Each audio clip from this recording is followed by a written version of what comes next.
नमस्कार दोस्तों, स्वागत है आप सभी का आपके अपने चैनल PYGS अड्डा में। आज हम लोग कुमार गौरव सर के जो ब्रह्मास्त्र बैच है उसका क्लास नंबर 16 और 17 देखने वाले हैं और आज हम लोग महत्वपूर्ण आयोग के बारे में देखेंगे।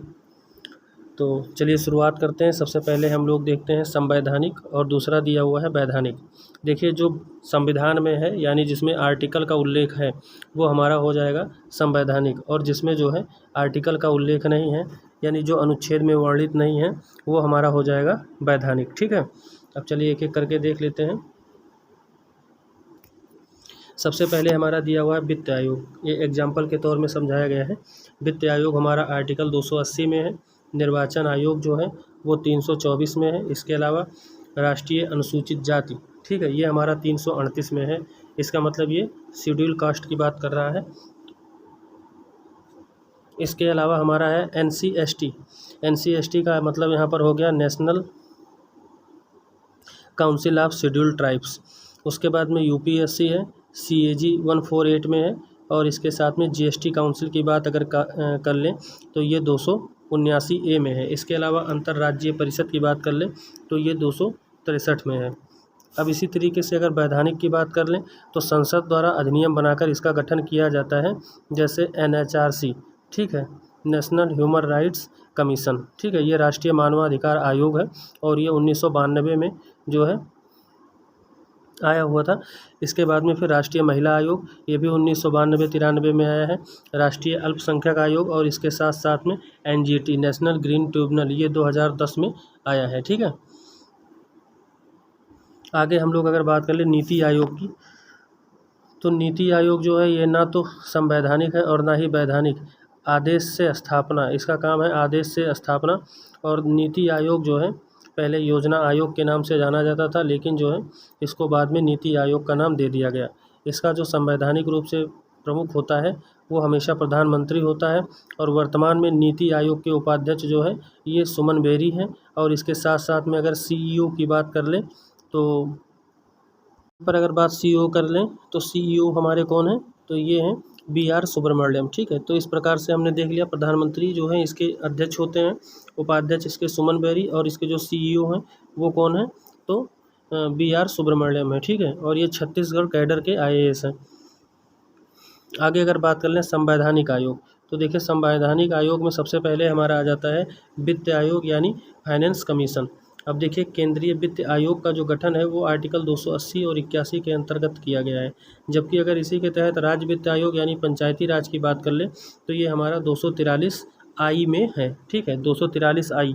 बात कर लें पंचायती राज की, तो पंचायती राज जो हमारा है ये बलवंत राय मेहता की सिफारिश पर जो है 1957 में आया हुआ था और 1959 में लागू हुआ था। और जो है ये पहले राजस्थान के नागौर डिस्ट्रिक्ट में लागू हुआ था, ये भी बात ध्यान रखिएगा। और इन्होंने त्रिस्तरीय पंचायत का सुझाव दिया था। इसके बाद में बात कर लें राज्य वित्त आयोग की या नगरीय निकाय की, तो ये 243Y में है। और जो नगर निकाय है इसमें कुल 18 विषय हैं, जबकि जो हमारा पंचायती राज है इसमें कुल 29 विषय हैं शामिल हैं। आगे अगर बात करते हैं केंद्रीय वित्त आयोग की, तो आर्टिकल 280 अनुच्छेद 280 में जो है वित्त आयोग के बारे में बात की गई है। इसका गठन राष्ट्रपति करता है और वो भी 5 वर्ष के लिए। ध्यान रखिएगा। इसकी संरचना की बात करते हैं तो इसमें एक अध्यक्ष और इसके 4 मेंबर होंगे। इसका कार्य क्या है, केंद्रीय कर में राज्यों का हिस्सा तय और राज्यों के मध्य बंटवारा करना। ठीक है, राष्ट्रपति जो है रिपोर्ट ये राष्ट्रपति को, और राष्ट्रपति उस रिपोर्ट को जो है संसद में पेश करता है, ऐसा आर्टिकल 281 के तहत कहा गया है।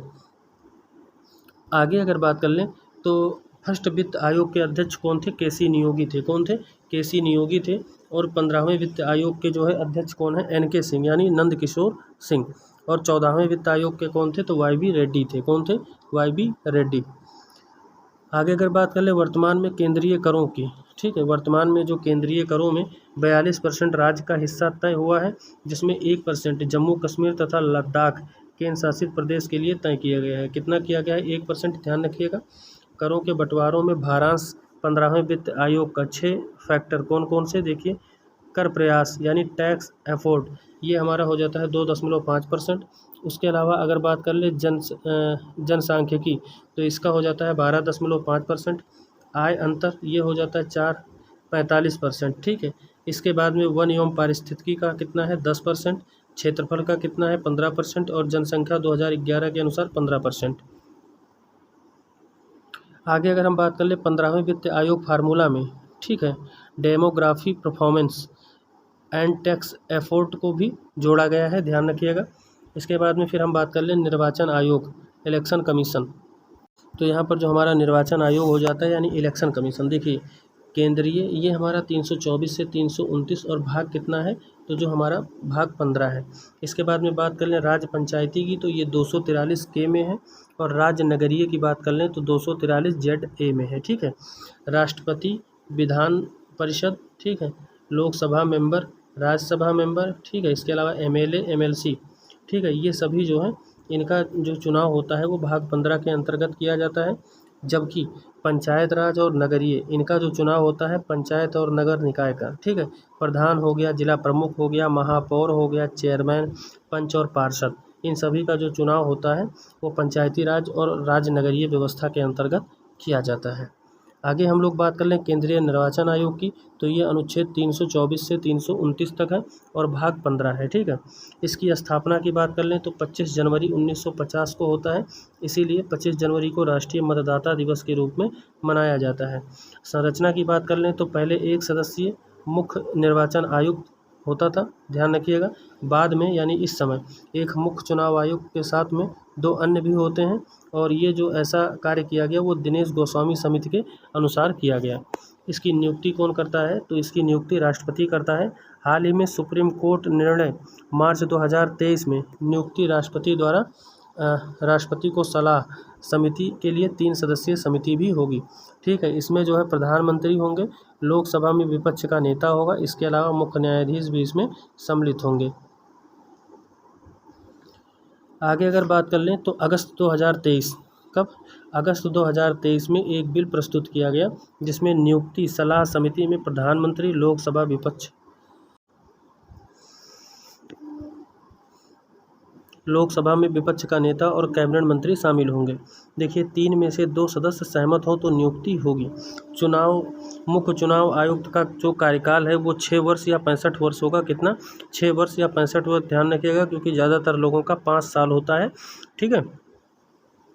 और कार्यकाल में इनका क्या कार्य होता है, तो इनका कार्य होता है इलेक्शन करवाना, राजनीतिक दल मान्यता, चुनाव चिन्ह, आचार संहिता यानी कि कोड ऑफ कंडक्ट लागू करवाना होता है। वर्तमान में भारत में राजनीतिक दल राष्ट्रीय, ठीक है, पहले 8 थे, 3 का दर्जा अब समाप्त कर दिया गया है और 1 जोड़ा गया है। तो कुल मिला के वर्तमान पार्टियां कितनी हैं, 6 हैं। कौन कौन सी हैं देख लेते हैं। पहला हमारा हो जाता है कांग्रेस, कौन सा हो जाता है, कांग्रेस हो जाता है, जिसकी स्थापना 1885 में हुई थी और जो इसका निशान है वो पंजा है, ठीक है, हाथ का पंजा। और इसके जो संस्थापक थे वो ए.ओ. ह्यूम थे, ठीक है, एविन ऑक्टेवियन ह्यूम। वर्तमान में इसके हेड कौन है, तो मल्लिकार्जुन खड़गे हैं। दूसरा हमारा है भारतीय जनता पार्टी, इसकी स्थापना 6 अप्रैल 1980 को हुई थी और इसके संस्थापक अटल बिहारी वाजपेयी थे। इसका चुनाव चिन्ह कमल है। वर्तमान में इसके जो हेड हैं वो जेपी नड्डा हैं। कौन है, जेपी नड्डा हैं। अगले हमारा हो जाता है बीएसपी, बहुजन समाज पार्टी, 1984 में स्थापना हुआ था और काशीराम जी इसके संस्थापक थे, ठीक है। वर्तमान में इसकी जो हेड हैं वो मायावती हैं और चुनाव चिन्ह इसका क्या है, हाथी है। अगला हमारा हो जाता है एनपीपी, नेशनल पीपल पार्टी, 2013 में बनी थी और पीएन संगमा इसके संस्थापक हैं। राज्य कौन सा हो जाएगा, मेघालय। वर्तमान में इसके कौन अध्यक्ष हैं, तो इसके जो हेड हैं वो है कॉनरेड संगमा और इनकी जो पुस्तक, इनकी जो चिन्ह है वो पुस्तक है, क्या है, पुस्तक है। उसके बाद में हमारा है सीपीआईएम, ठीक है, भारतीय कम्युनिस्ट पार्टी मार्क्सवादी। ये 1964 में जो है बनी थी और ज्योति बसु इसके संस्थापक थे। इसके वर्तमान हेड कौन है, तो सीताराम येचुरी हैं और इसका चुनाव चिन्ह हंसिया, हथौड़ा और सितारा है। अगला हमारा हो जाता है आम आदमी पार्टी। इसका जो है स्थापना 2012 में अरविंद केजरीवाल किए थे, ठीक है। कौन किया था, अरविंद केजरीवाल, जो अभी भी हैं इसके हेड हैं, ठीक है। और इसका जो चुनाव चिन्ह है वो झाड़ू है और सरकार दिल्ली और पंजाब में है, ठीक है, ध्यान रखिएगा। 2023 में राष्ट्रीय राजनीतिक दल का दर्जा इसे प्राप्त हुआ है, ठीक है। अब आगे देख लेते हैं कि वो 3 पार्टी कौन है जिनका दर्जा समाप्त किया गया है। तो पहली है तृणमूल कांग्रेस, 2 फूल चिन्ह, ठीक है। अगला है CPI, communist party of India और तीसरा है राष्ट्रवादी कांग्रेस पार्टी, जिसका चुनाव चिन्ह था घड़ी, ठीक है। भारत में फर्स्ट चुनाव आयुक्त तो कौन थे? सुकुमार सेन थे। और पहली महिला चुनाव आयुक्त कौन थी? तो रमा देवी थी 1990 में। ठीक है। वर्तमान में 25 जो है क्या है, भारत में 25 वर्तमान में 25वें चीफ इलेक्शन कमीशन जो है कौन है? तो ये हमारे हैं राजीव कुमार। ठीक है। दो अन्य कौन से हैं? तो अनूप चंद्र और अरुण गोयल। तो ये हमारा चुनाव से संबंधित कुछ महत्वपूर्ण प्रश्न था। तो हम लोगों ने जो है 16 नंबर का क्लास देख लिया और ये हमारा 17th जो है क्लास है ब्रह्मास्त्र बैच का। इसको भी हम लोग देख लेंगे। हम लोग शुरू से ही जो है एक साथ 2 क्लास को मिक्स करके देख रहे हैं। बायोलॉजी का हमने पूरा ऐसे ही देखा है और लगभग जो भारतीय राज्य व्यवस्था है इसका भी हम जो है अंतिम पड़ाव पर हैं और इसको भी हम लोग 2 क्लास एक साथ करते हुए आए हैं। तो इसमें जो है हमारा ईवीएम के बारे में बताया गया है। देखिए, ईवीएम जो है इलेक्ट्रॉनिक वोटिंग मशीन है और इसका सबसे पहले प्रयोग यानी यूज जो है 1982 में केरल के परूर विधानसभा क्षेत्र में किया गया था। 2009 में आम चुनाव एवं विधानसभा क्षेत्र में भी इसका प्रयोग किया गया। इसके बाद में हम बात करें बीपीपीएटी। ठीक है। तो देखिए वोटर, ठीक है, उसके बाद में हमारा हो जाएगा, तो इसमें जो हमारा हो जाएगा वो हो जाएगा वोटर, ठीक है, वेरीफायल, ठीक है, पेपर ऑडिट ट्रायल। ठीक है, ये हमारा हो जाएगा बीपीपीएटी का फुल फॉर्म। वोट की सत्यता की जांच 7 से 8 सेकंड की पर्ची। ठीक है। सर्वप्रथम इसका यूज़ 2013 में नोकसेन विधानसभा उपचुनाव में जो है किया गया था। बात करें 2019 में लोकसभा 543 सीटों पर जो है उपयोग किया गया है। ईवीएम में अधिकतर उम्मीदवार की सूची कितनी हो सकती है? तो 64। ठीक है। आगे बात कर लें लोक सेवा आयोग की, जो कि हमारे लिए काफ़ी महत्वपूर्ण हो जाता है, पब्लिक सर्विस कमीशन। ठीक है। देखिए इतिहास में 1919 के गवर्नमेंट ऑफ इंडिया एक्ट, ठीक है, इसमें पीएससी स्थापना सिफारिश। अब देख लेते हैं इसके जो पहले हेड थे वो सर रोस बर्कर, ठीक है, ये थे और ली आयोग की सिफारिश पर जो है इसकी स्थापना की गई थी। भाग 14 में है, किसमें है? भाग 14 में है, 315 से 323 तक। 1926 में लोक सेवा आयोग जो है ली आयोग की सिफारिश पर बना था। आगे अगर हम इसी में बात कर लें तो यूपीएससी का जो संबंध है वो देखिए आर्टिकल 315 में संघ लोक सेवा आयोग है और इसका हेडक्वार्टर धौलपुर हाउस नई दिल्ली में है। इसके बाद में आर्टिकल 315(1) में बात कर लें तो राज्य सेवा आयोग, ठीक है, एसपीएससी, ठीक है, स्टेट पब्लिक सर्विस कमीशन है। और इसमें देख लीजिए जो यूपीएससी है इसमें राष्ट्रपति, ठीक है, नियुक्ति 316 में, हटाने का काम कौन करता है? राष्ट्रपति, यानी नियुक्ति और हटाना दोनों काम कौन करता है? तो दोनों काम राष्ट्रपति करता है, ध्यान रखिएगा। इसके अलावा इनका कार्यकाल कितना होता है? तो 6 या 65 वर्ष, ठीक है। और इसके बाद में जो कार्य होता है इनका वो एग्ज़ाम कंडक्ट कराना होता है। बात करें तो इसमें जो है स्टेट में राज्यपाल यानी गवर्नर जो है इसकी क्या करता है? नियुक्ति करता है। लेकिन बहुत इंपॉर्टेंट हो जाता है कि हटाने का काम कौन करता है? राष्ट्रपति करता है, ध्यान रखिएगा। कौन करता है? तो राष्ट्रपति करता है, ये बात ध्यान रखिएगा। और इनका जो कितना होता है? तो 6 वर्ष या 65 वर्ष जो इनके अध्यक्ष का कार्यकाल होता है, ठीक है। और इसके बाद में यदि बात कर लें तो इनका भी काम एग्जाम कंडक्ट कराने का ही होता है। आगे बात कर लें यूपीएससी के जो यूपीएससी के पहले अध्यक्ष थे वो कौन थे? सर रोस बर्कर, ठीक है, कौन थे? रोस बर्कर थे। और वर्तमान में कौन है? तो डॉक्टर मनोज सोनी है। इनकी अधिकतम सदस्य कितने हो सकते हैं? तो 11 हो सकते हैं। और भारत में सिविल सेवा का जनक किसको कहा जाता है? कई बार क्वेश्चन पूछा गया है, तो ये लॉर्ड कॉर्नवालिस को कहा जाता है। सिविल सर्विस डे कब मनाया जाता है? तो 21 अप्रैल को मनाया जाता है। अब आप लोग हमें कमेंट बॉक्स में बताइए कि 22 अप्रैल, ठीक है, 22 अप्रैल को कौन सा दिवस मनाया जाता है? और इसके साथ में 22 मार्च को कौन सा दिवस मनाया जाता है? ठीक है, 21 मई को कौन सा दिवस मनाया जाता है? ठीक है। इसके अलावा अगर बात कर लें तो 2 फरवरी को कौन सा दिवस मनाया जाता है? ठीक है, ये सभी इम्पोर्टेंट जो है आप लोग हमें कमेंट बॉक्स में ज़रूर बताइएगा। आगे अगर इसी में बात कर लें तो देखिए civil services steel frame of India Sardar Vallabh Bhai Patel ने 21 अप्रैल 1947 को जो है की थी। यूपीएससी में फर्स्ट भारतीय अध्यक्ष 1947 में एच.एन. कृपलानी थे, ध्यान रखिएगा। कौन थे? एच.एन. कृपलानी थे। आगे अगर बात कर लें तो सिविल सर्विसेज में आर्टिकल 312 में ऑल इंडिया सर्विसेज में आईएएस, आईपीएस और आईएफएस, ठीक है, इंडियन फॉरेस्ट सर्विस, ये 3 जो है पोस्ट आते हैं। बात करें केंद्र की तो सिविल सेवा का सर्वोच्च पद जो है वो कैबिनेट सचिव होता है। वर्तमान में कौन है? तो राजीव गौबा है। इनका कार्यकाल अभी हाल ही में 1 साल के लिए जो है बढ़ाया गया है। जबकि बात करें राज्य में तो सर्वोच्च पद मुख्य सचिव का होता है, ध्यान रखिएगा। केंद्र में इन्हीं को कैबिनेट सचिव, जबकि राज्य में मुख्य सचिव कहा जाता है।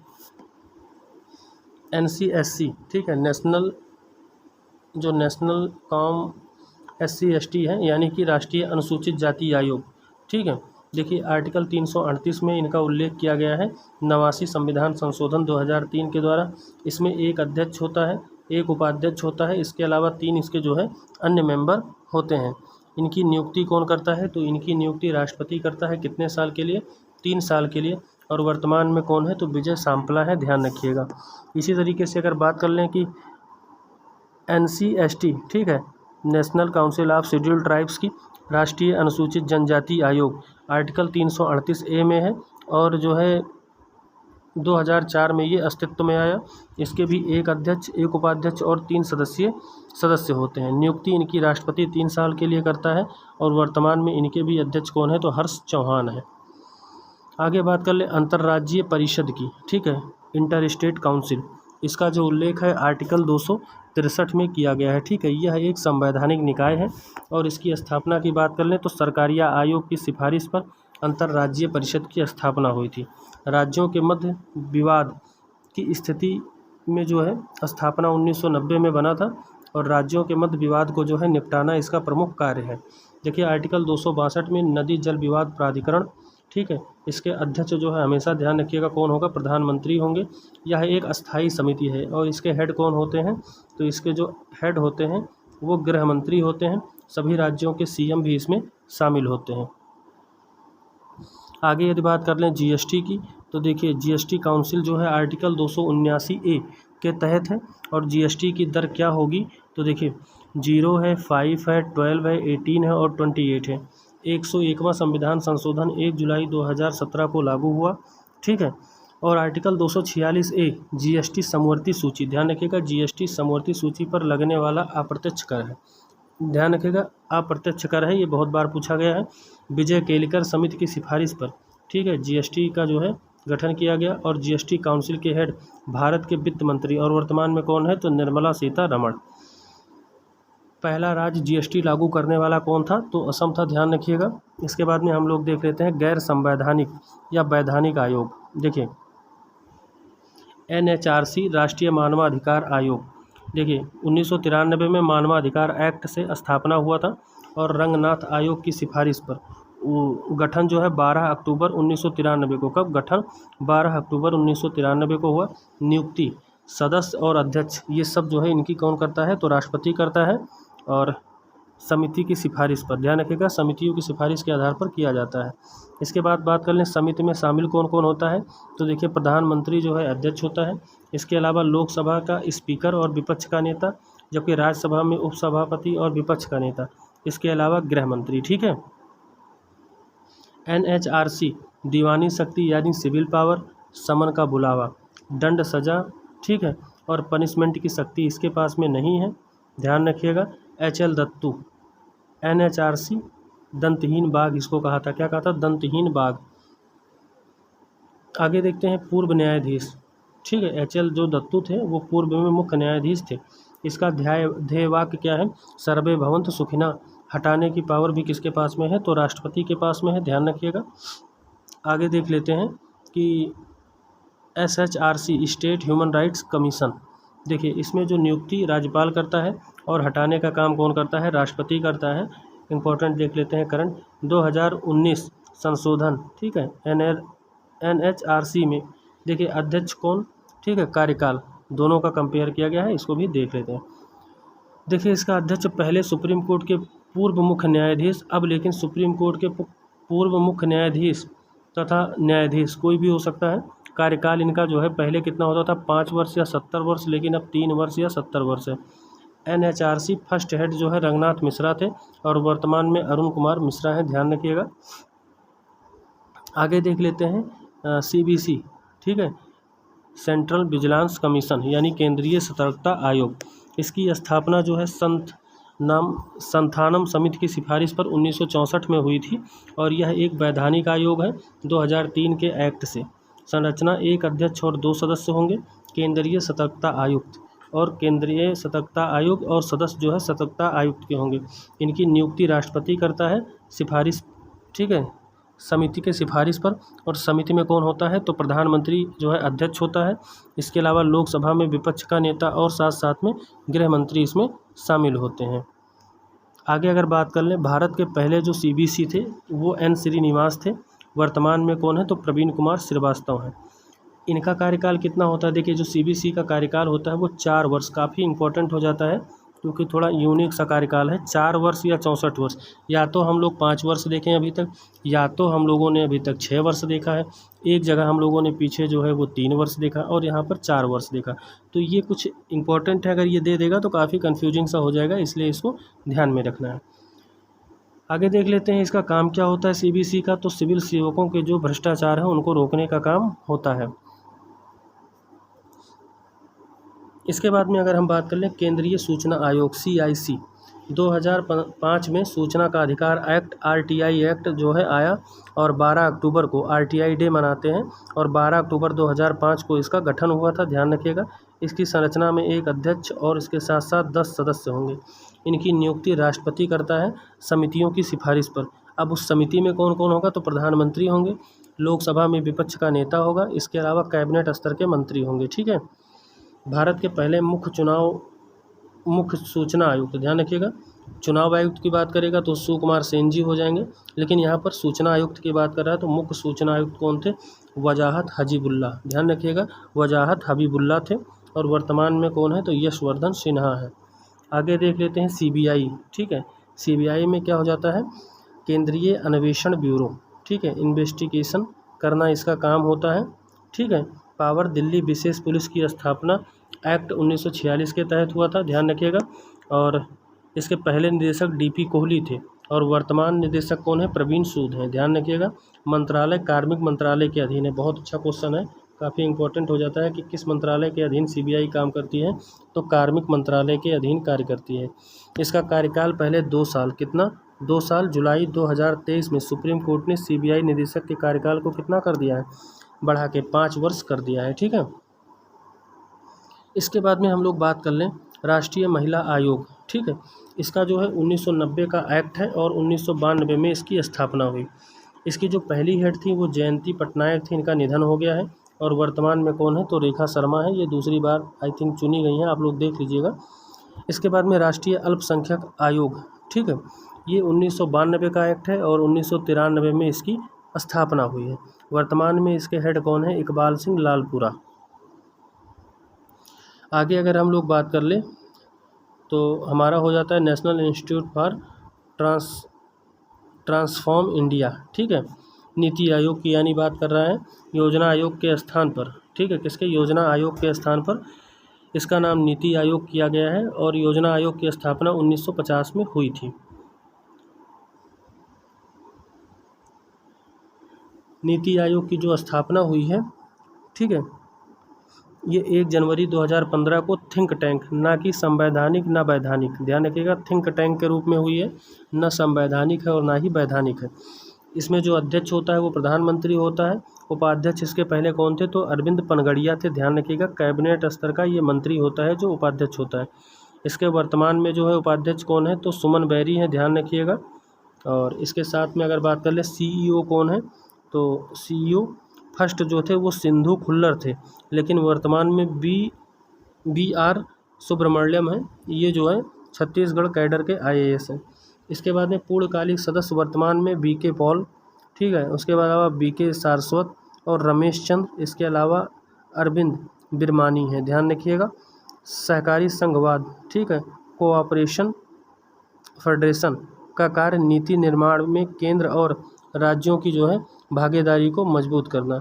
अटल नवाचार मिशन, ये देखिए बहुत अच्छा क्वेश्चन बन जाता है कि अटल नवाचार मिशन का संबंध किससे है तो ये भी नीति आयोग से है, ठीक है। तो इस प्रकार से आज हमने 16 और 17 क्लास, ठीक है, 16 और 17 क्लास जो है ब्रह्मास्त्र बैच का एक साथ में देखा। और इसके बाद में जो और बचे हुए 1-2 क्लास होंगे उसको हम एक साथ देख लेंगे। और आप लोग इसको ज़्यादा से ज़्यादा अपने दोस्तों में शेयर करिए भाई, और ज़्यादा से ज़्यादा जो है लाइक करिए, सब्सक्राइब करिए, और कमेंट बॉक्स में कमेंट अपना ज़रूर बताया करिए। जो सुझाव हो सुझाव आप दे सकते हैं, और अगर किसी प्रकार की त्रुटि होती है तो उसको सुधारा जाएगा अगर आप बताएंगे तो, क्योंकि आप बताएंगे तभी हम कुछ बेहतर कर पाएंगे। और आप सभी के साथ से ही जो कुछ आज पॉसिबल हो पा रहा है, तो उसमें आप लोग का सहयोग और आप लोग के आत्मविश्वास की वजह से ही मेरा कुछ आत्मविश्वास बढ़ पा रहा है। तो आप लोग सहयोग करिए। बहुत बहुत धन्यवाद। जय हिंद। वंदे मातरम।